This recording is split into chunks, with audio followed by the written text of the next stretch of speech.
This episode of the Free Lunch Podcast is brought to you by the Selma Project, an initiative created to infuse hope and inspiration into the youth of Selma, Alabama through culture, art, and entertainment.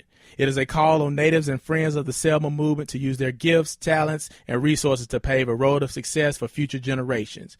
Show your support and visit www.selmaproject.com. And brought to you by faithful listeners everywhere. And now to the show.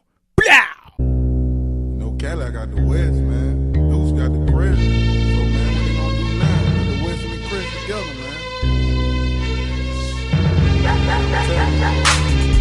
Where you at? Where you at? Where you at? Atlanta, where you at? Where you at? Where you at? Birmingham, where you at? Where you at? Where you at? Oakville, where you at? Where you at? Where you at? Down south, showing no shame. Got the clubs and the club. We shaking that thing. Got the young bell coming up on the run down. See the girls and they MC slime. Like real life, pockets and rice.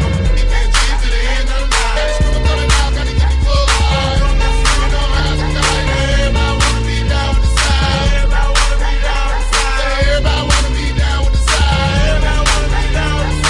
Everybody wanna be down with the side. Everybody wanna be down with the side. Everybody wanna be down with the side. Everybody trying to get down with the side. Everybody wanna be down with the side. First up, big bro. Welcome to the Free Lunch Podcast, home of the New South Movement. This is your host, Tight, and I got the other host with me, BG.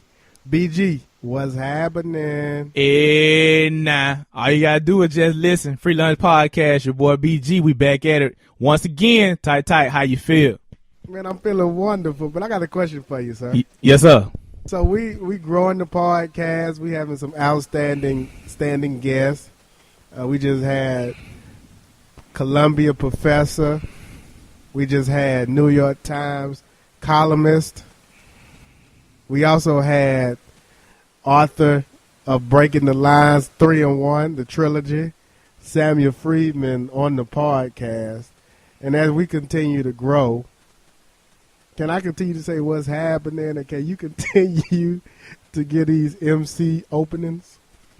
Yeah, man. That's nothing. That's light work.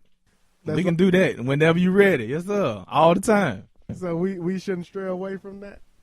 I don't think so. I haven't gotten any complaints, and then like you say, we did it with some of the most known about guests. They didn't have no complaints, so why not?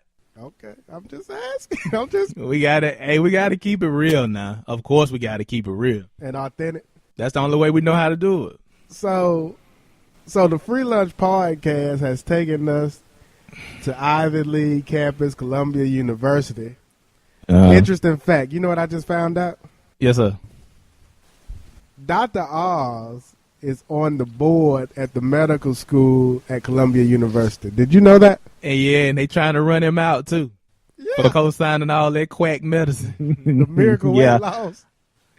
So for those that are not following the news, or for those that are not in the news, apparently about 10 professors from 10 medical physicians from different universities have basically tried to find a way to oust Dr. Oz from Columbia University, essentially saying that his miracle weight loss schemes, as is almost being coined, are fraudulent. I've been wondering about that, man, because you see Dr. Oz, his picture on a lot of them old internet ads and stuff like that. I'm like, now, is Dr. Oz a real doctor, or is he playing one? Because this was what he co-signing. That stuff don't work. But, he's used his notoriety that he's gotten by associating with Oprah, and he is the face of all types of supplements and medication. So I'm not really surprised by it. But is he co-signing those things, or are people taking his picture and just putting his picture next to appeal? I guess that's a possibility, but if that's the case, he better fix it, because the boy trying to get him out of there. They definitely are. So shout out to Columbia University. Shout out to Dr. Oz. Get your stuff together. And again, thank you to Professor, to Mr. Freeman, Samuel Freeman, who essentially was willing to talk about something that hasn't been discussed a lot. And it's conversation that as we continue to grow, we want to continue to provide historical perspective on different events that really transformed the country, not only the country of the United States, but also transformed just Black America. So I think it's a conversation that really needs to continue to be held, and I think you're going to find that type of product coming from Free Lunch Podcast. That's what we committed to when we first started talking about pulling this thing together. That was one of the things that we were really emphasizing, was just getting in the type of guests and the type of content that not only would entertain people, but also would educate people and inform them. So I just feel very comfortable about where we're going, and we're not going to stop. We're going to continue seeking out people that are making a difference, that have something to say, and we're going to use this platform to allow them to get their words out. So with that, to our listeners, if there's anybody that you feel like we should reach out to or highlight that has something that people can grow from, let us know, and we'll link up with them and try to bring it to the masses. Definitely. We want to continue to improve our product and improve the quality and the authenticity of this podcast platform, which in a lot of ways is going to be one of the multiple platforms that we continue to try to provide, as we truly believe that Free Lunch Podcast and what we've coined the New South movement is definitely a movement, and it's something that we're starting at the grassroots. We're looking for entrepreneurs. We're looking for investors. We're looking to increase our listenership. We're looking for sponsors. We're looking for anyone that can definitely see the vision of what it is that we're trying to do. And as we continue to grow our network, and we continue to improve on the New South Movement Network, we invite you to participate and join this movement as well. So not only if you are a listener, but if there's a talent or a gift that you bring to the table, essentially that's going to be a conscious movement. So we're not looking for we're not looking for poor quality fast food type of product. We're definitely looking for high quality artists and investors and supporters that can continue to help us push this movement across the United States. Yeah, like my boy Bankroll PJ say, it's time for it. It's time for it. We got so much bull crap out there that's flooding our eardrums and in our brains on a day-to-day basis. So it's time for us to stand up and start infusing some of this positivity into the atmosphere, because, we got a long way to go. We got babies that's coming up behind us, and they're going to need some of this positive light shining on them. So we're just a vessel. This show is not really about us. This show is about the people. And getting people talking and having some real conversations that can change some things and make a difference. Who is Bankroll PJ? Man, you got the Instagram Bankroll PJ, man. Bankroll PJ, this little kid out of Atlanta. He got major swag, though, so I'll link you to him so you can hear him talk that talk. Man. Bankroll PJ said it's time for it, bro. Man, are you shouting out? It's time for it. Before I make any more commentary on who Bankroll PJ is, I'm going to hold my opinions until I see the actual video. All right, bet. Color Money. Color Money. You better watch that. Color Money get you slammed. Color Money. Hey, let's get into the show. So yes, sir. So today's show and today's episode is definitely going to be sponsored by and provided by the Selma Project, which we'll get into here shortly. But I asked the listeners to sponsor a previous segment that we had on the show. Yes, you did. And we've had a sponsor known as a faithful listener. That has sponsored one of our previous segments. So I have to go back to a previous segment that we used to do to fulfill my obligation. Faithful listener, we thank you. We appreciate that, faithful listener. We know you listening to every podcast every week, and we appreciate that. So with that being said, I think we're gonna do a segment that's notably known as the Vine. Some of our new listeners might not know nothing about that. So would you like to explain it to them, or is that something? No, I don't think we need to talk about it. I think you just need to show them what it is. Show them what it is. Just let them know it. So when I picked this one, I think it's gonna be pretty obvious. I've actually done this one before, but I think it's gonna be pretty obvious. But it really just reminds me of what happened on that bridge. Yes, sir. One day, when the glory comes, it'll be ours. It'll be ours. Oh, one day, when the war is won, we will be sure. We will be sure. Oh, glory. Glory. Oh, glory. Glory. And there you have it. Take them to church. Glory. Glory. Hey. Glory. Hey, you know how much I hate that song. You know, I think that song is a... you know, You ain't singing like you hated it. You know, well, I gotta fulfill an obligation. We have sponsors now. For sure. So when you have sponsors, you have to. One thing in the radio business that I've learned from listening is whether you use the product or not, you sell it like it's the greatest product ever.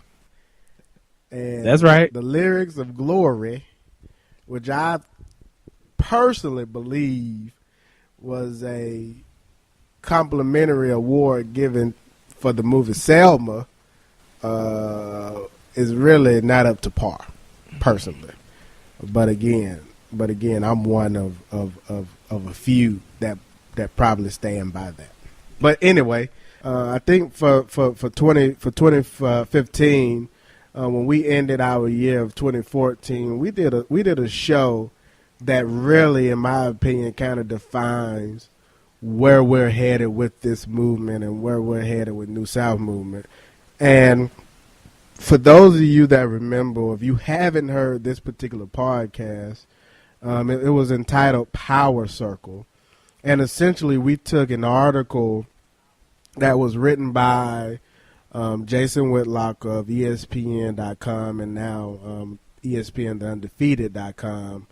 And we essentially talked about an interview and an article he wrote about LeBron James. And LeBron James essentially, for those that follow the sports, know that LeBron relocated to Cleveland to essentially win a NBA basketball championship for that city. But in addition to doing that, we talked about how he's empowered three of his closest friends, and essentially that being the new movement, or that being the new approach that we should take in regards to empowering not only ourselves, but also empowering the folks around us. And so I say that to say that for today's show, and what we want to talk about for the next 30 minutes or so, is around this idea and this concept that you kind of came up with, BG, known as the Selma Project. And as we get into the conversation and you explain to us your vision behind the Selma Project and what's exactly going to take place on the 30th. Is it the 30th? It's the 30th or 29th? It's the 30th. It's the 30th, right? It's Thursday, right. April 30th. That's What's going right. to take place? I think it's important for us to keep in mind and really add some context and provide a perspective around this idea of empowerment. So if you really can just talk about the Selma Project, what it really is, so that those that go to GoFundMe and those that want to sponsor this upcoming event, specifically for the youth and for the city of Selma, they really can have a sense of what's going on and what's happening.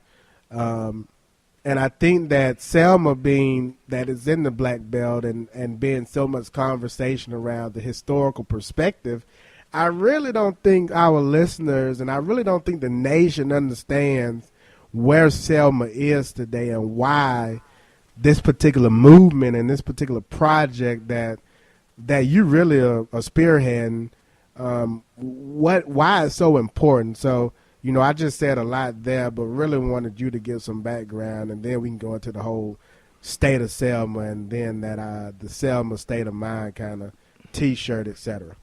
Yeah, so our whole emphasis on this empowerment theme comes from a couple of different places.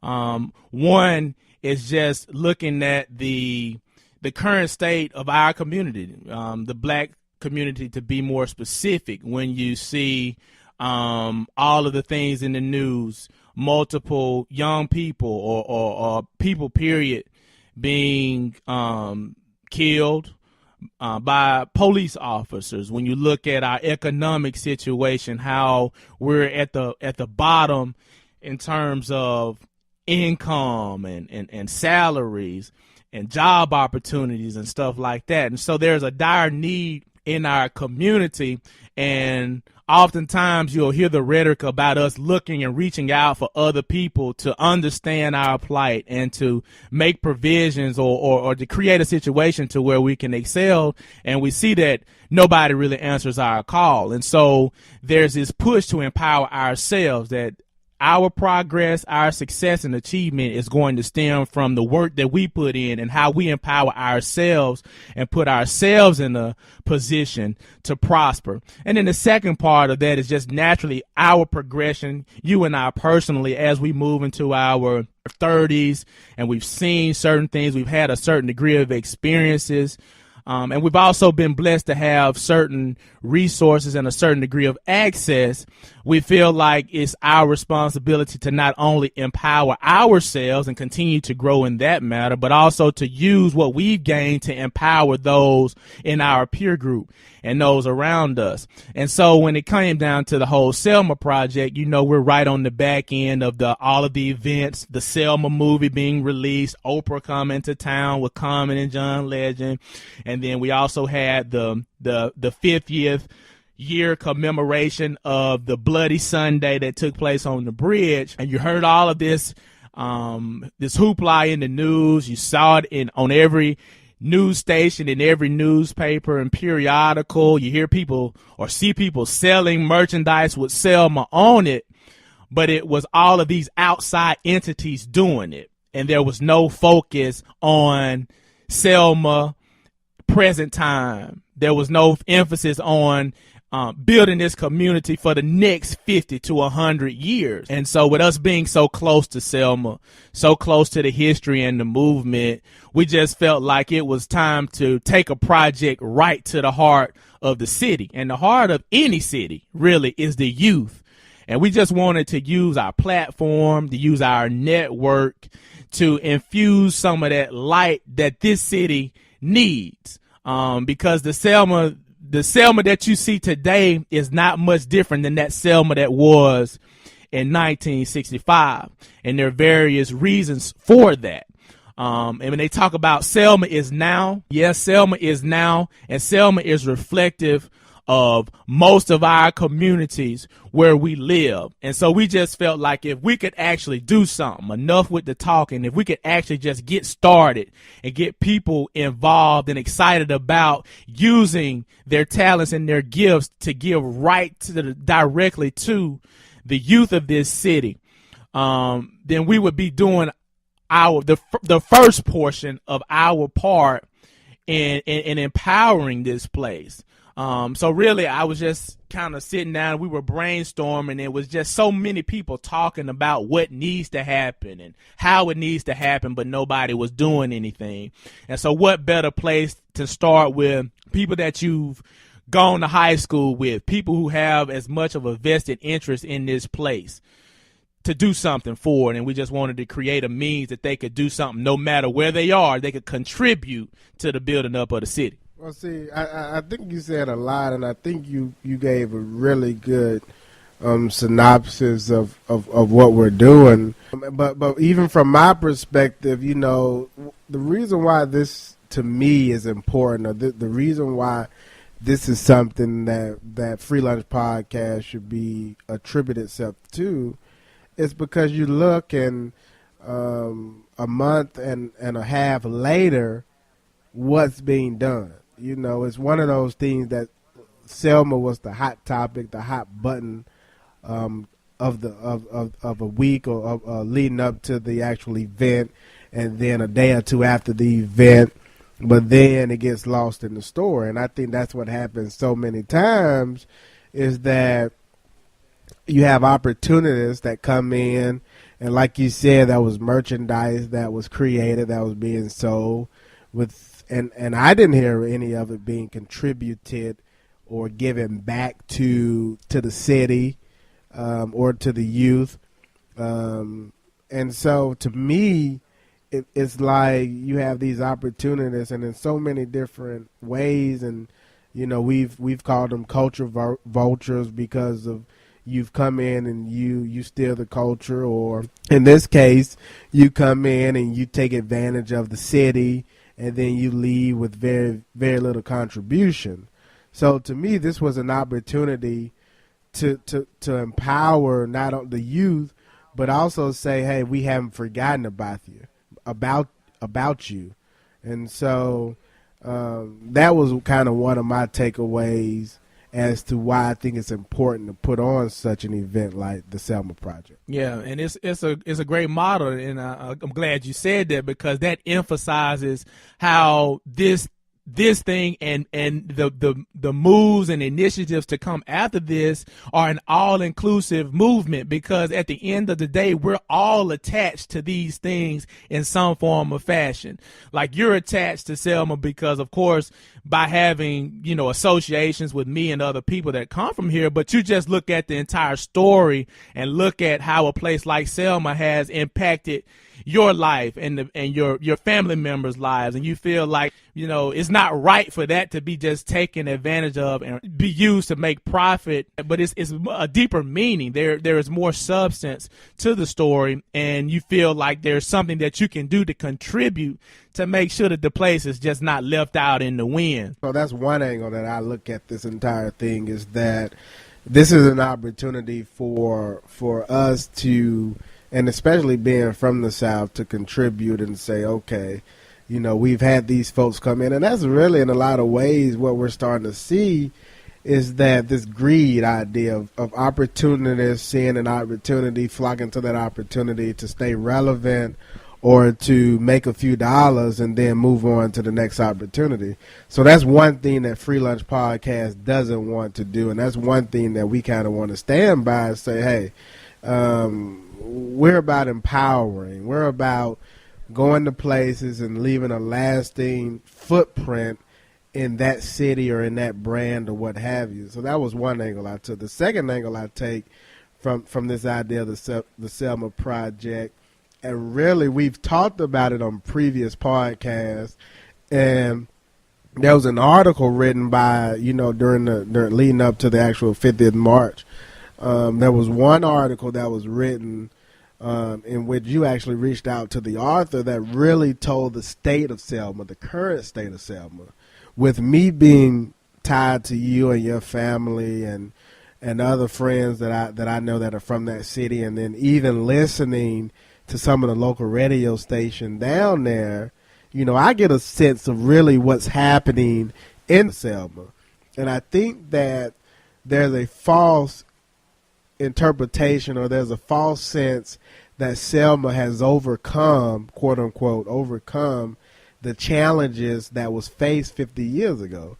And even though you may not have a bloody Sunday, there's still underlying tactics and still underlying racism or underlying hatred that continues to occur on both sides. I don't want to just say it's simply one side or the other, but there's still different things that occur that are just unjust. And so for me, this is an opportunity for the Selma Project and for Free Lunch Podcast to really try to rid some of that unjust that's actually happening in the city. But you can really talk on the current state of Selma, which I think gets lost in the rhetoric of the 50th, and you see people linking arms and marching on the bridge. This is our way of fighting back. And to speak to that article that you're talking about, basically it was an article, and I think it was in the LA Times or something, one of the writers that come down for the Jubilee that we talked about a couple of months ago. And he was just observing, people surrounding. There was a big city festival, the downtown area, people, walking in the streets, basically commemorating and having a good time. And he overheard one of the older white citizens of the city just basically alluding to it being a big nigger day. Well, wasn't it a city councilman also? No, he I don't think he was he might have had some involvement in the city council in the past, but at the present time he's not. But he's a pretty well-known figure in the city, and he's kind of well known for his attitude as exemplified in that particular article. But yeah, so he just basically alluded to it as being a big chaotic party, and that they needed to shut it down, that they was messing up the city. And his sentiment is probably reflective of some citizens in the city that feel like that we don't matter, that portion of history needs to be just wiped out and forgotten about. They would much rather not see it happening. And as we've been seeing across the country, this is really what's going on. We have not overcome.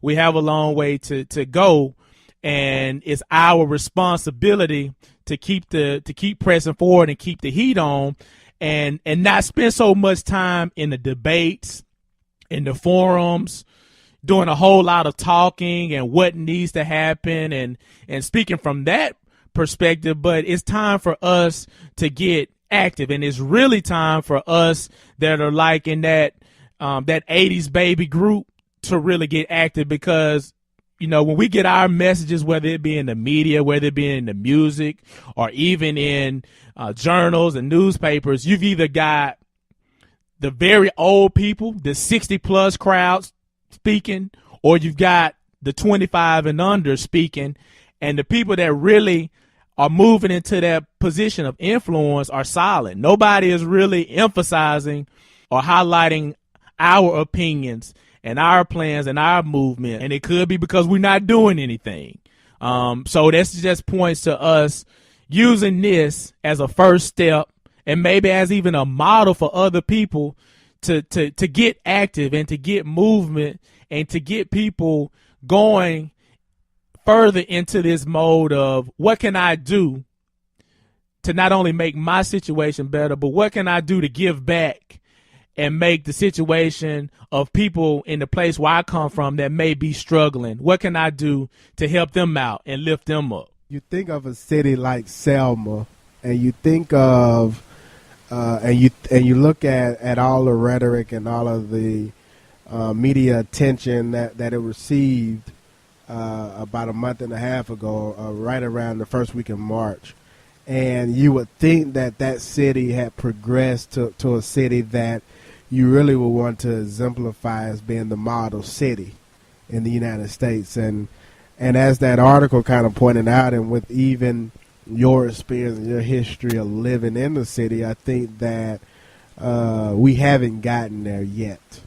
And there's always, as you mentioned earlier, that the youth, and to use a term that we use in our frat, are really the bloodline of the city in this case.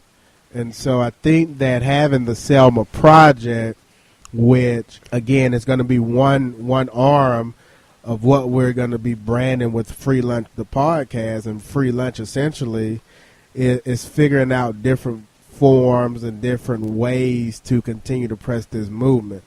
So the question I have for you, if you really can outline exactly what's going to happen on April the 30th. Okay. And while you do that, I'm actually looking for those statistics, because I think it's important that the folks understand the statistics that currently exist in the city of Selma? Well, one of the biggest things, there is this suppression of progression.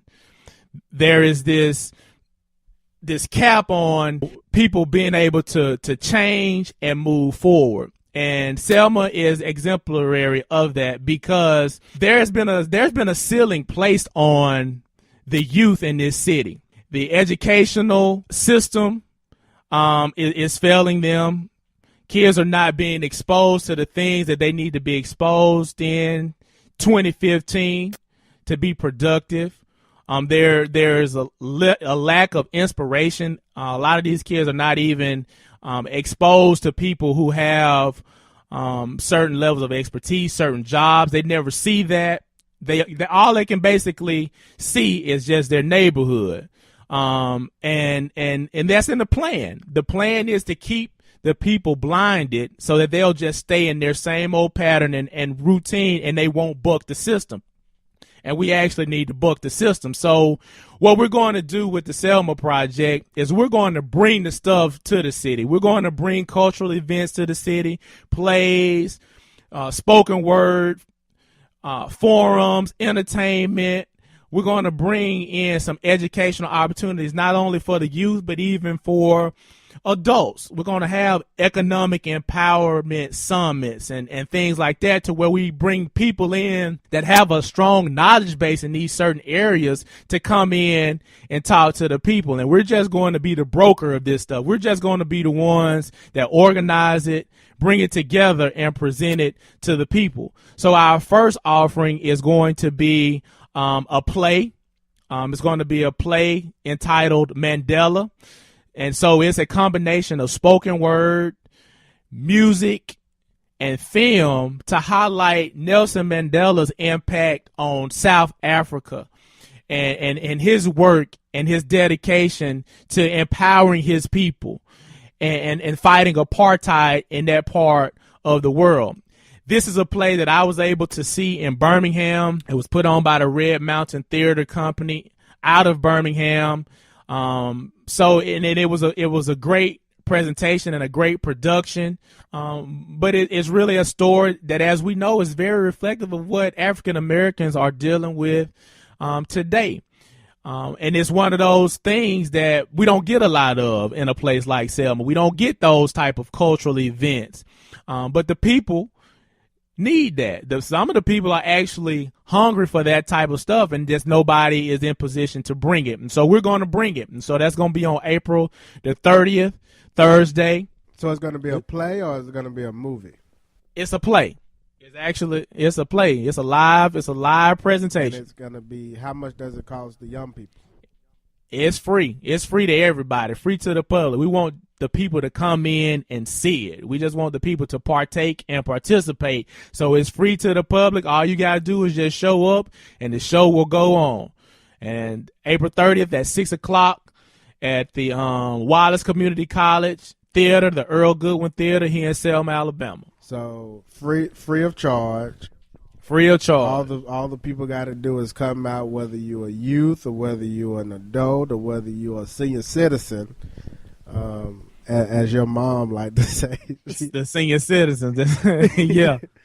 If you're a senior citizen, you come out free of charge, and it's really giving the people of Selma an opportunity to go witness what Nelson Mandela kind of went through in South Africa. It also kind of shows how there was a line of division. You get to see how the white people in South Africa felt about how things were going, how they felt about Mandela, and you also get to see the natives' perspective of how they felt about the whole situation. And for me, like I say, when I looked at that play back in February and I was sitting down and watching it, I was like, man, there are so many similarities to not only what our ancestors went through back in the day, but also kind of the current situation and how some of those things are still present in our day-to-day life. So it's a very thought-provoking presentation. And so this is just one of many things that we're going to be doing that's different for this particular area at this particular time. But it's our responsibility to do that. You know, it's like going across that bridge. That whole bridge symbolism is that when you make it over to the other side and you see what's going on to the other side, when you get a certain degree of experiences and you obtain certain things, it's your responsibility to come back over and give it to your people, tell them the story so that they can go and more people can take advantage of the fruits on the other side. And so that's what we've been placed here to do. That's our responsibility because we've been blessed to do certain things. And we're just doing it. We're getting active. So just to give the people some of the statistics, because I finally was able to pull them up from city-data.com. So Selma, in regards to race, is 79% black. So that's 6,398 people, and 79% of those are black. The estimated median household income in Selma, and these statistics are as of 2012, is $21,265, which is less than the median income in the state of Alabama. It's $20,000 less, as a matter of fact. Population, they're about 44% male and 55% female in the city of Selma. So what we're looking at is the majority of that city is actually African American. Correct. For a population of 25 years and over in Selma, 75% of those have a high school degree, and only 18% have a bachelor's degree, and only 7% have a professional degree. And again, these numbers are as of 2012. Just some more statistics here. Look at murders. So in 2012, this is an interesting stat. Per 100,000 is 24.3 in 2012. So crime is high, and rapes is extremely high. Robberies are high. So definitely this is something that needs to be done and brought to the attention of Selma as far as having events that are going to be positive. And in a lot of ways, what I'm learning as we get older, BG, and we continue to talk about what you put out is what you get, and this entire universe and all that kind of thing. In order to block, and then they talk about hate, pushing out hate is to insert love, and essentially what the Selma Project is doing is really trying to push out the negativity that occurs in the city, and really just provides an opportunity to insert some positiveness within the city to counter some of the negative activity that occurs, and it gives people something to look forward to, but it also gives people an opportunity of things to talk about. That's pretty much just based off the statistics that I'm reading here and some of the things that come to mind when I think about the Selma Project. You looked at the annual income and the crime rate. So that's very close, and most of the people in this place are below the poverty line. Most of these kids are growing up below the poverty line, and you keep the people poor, you keep the people hungry, you're gonna have a degree of violence for many different reasons. And once again, that's part of the plan. Keep the people economically stressed. They'll fall for anything and they'll kill each other off. And so we got to go right to the heart. For me, and I think you would agree, that it starts with these children because they are the next generation, and we have to infuse a certain degree of hope. We've got to open their eyes and show them a whole different world from what they're seeing on a day-to-day basis. But more importantly than that, we have to make avenues to get them out of this place. We have to give them the opportunity to get out, do good for themselves, and then if they should so decide, give back. And that's what we want to encourage. We want to encourage all of those people that have made it, that have benefited, that have been able to go all over the world, that have decent jobs. We want them to do their just responsibility and give back. And here we go again. This is the Selma Project. Even if you are in California, if you are a native of Selma, here's your opportunity to do something from all the way in California. It's just as easy as going to the GoFundMe site and donating a few dollars, or, just shooting us an idea or giving us some feedback on things that you would like us to do here in the city or here in the state. So it's just an opportunity for all these things to come together to achieve that goal of giving these kids an opportunity to make it. Right. And that's a good transition into the final kind of segment of what we want to talk about. And that really is it's branching Free Lunch podcast and really branching Free Lunch into many more platforms. And one of the initiatives and one of the things that we're going to start to do is having forums and having different forums in different cities and having different conversations that aren't really so much the podcast per se, but it's events like the Selma Project that you're spearheading, BG, for the city of Selma, but also having different art gallery in Birmingham, or having Dr. Friedman come to Auburn University and talk to the students, and different opportunities around that, so that we continue to empower. Because at the end of the day, Free Lunch Podcast and what we're doing is really about service. And service is the rent we pay for living. And really giving ourselves and giving our talents to the youth in this case, and really empowering our immediate circle to partake in what the movement is and what we're trying to do. So with that being said, that's really all I have for today's conversation, is really to encourage the folks that are listeners, the folks that understand what we're trying to do, and really get them to participate and figure out ways that they can contribute. And you can go to the GoFundMe site, GoFundMe.com, and you can search for the Selma Project, or BG, you may know the... Yeah, it's just GoFundMe.com/Selma Project. The Selma Project, or just Selma Project?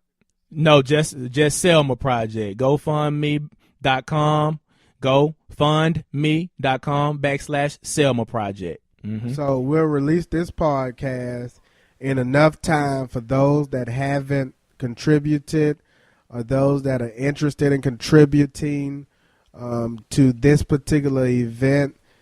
Trust me, I understand that we just passed tax season, and I understand that in some cases you may just not have the funds, and that's fine. But if you could just forward the email or forward this podcast to someone that may be able to contribute, or if you can't contribute this time, for the next event, if you can set aside some donation for the next event, because none of these proceeds go into any of our pockets. This is 100% for the financing of that particular event that we're putting on. So I just ask and encourage you to contribute to the youth, and contribute to doing something that's going to be powerful and positive, and that's going to affect someone, maybe directly or indirectly, because as they say, the greatest form of giving is anonymous to anonymous. Right. And this is not about money. This is definitely not about money for us. This is more so about opportunity for those that are in need of some hope and some uplift. So this is really what it's all about, and it's coming from the heart, coming from a sincere place. And any amount, whatever you feel like you want to share or donate to the cause, is all welcome. For those that do give a donation of $20 or greater, though, we do have a T-shirt, a Selma State of Mind T-shirt, We've got pictures of it on Instagram. It's also on the GoFundMe, so it's gonna be a nice shirt too that you can have and let everybody know that you got a Selma state of mind. And Selma is a state of mind, and it's a state of mind that it can be applied to no matter where you are. Selma is state of mind means that it's all about empowering yourself and empowering the space around you. Yep. So this is one of many forums that will be sponsoring this Free Lunch podcast. So as we continue to grow, and as I continue to tell you, your listeners, that this is a movement, and so you can get on early or you can get on late, but as long as you get on and enjoy the journey and the process that we're taking. So, BG, can you tell the people how to reach us? Yes, sir. FreelunchPodcast.com for podcasts and blogs. Also, check for us on Instagram, Free Lunch Podcast. We got Twitter going too, Free Lunch Pod C.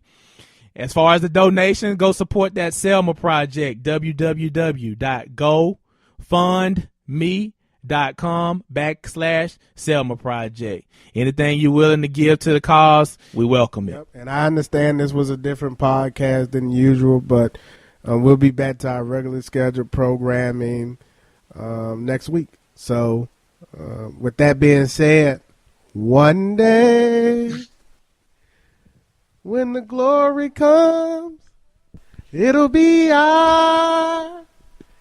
It'll be ours. Oh, one day when the war is won, it'll be ours. It'll be ours. Oh, glory. Glory. Glory. I'm waiting. I'm waiting on it. Man, let's get up out of here, man. Free Lunch Podcast, home of the New South Movement. And we out of here. Peace. Yes, sir.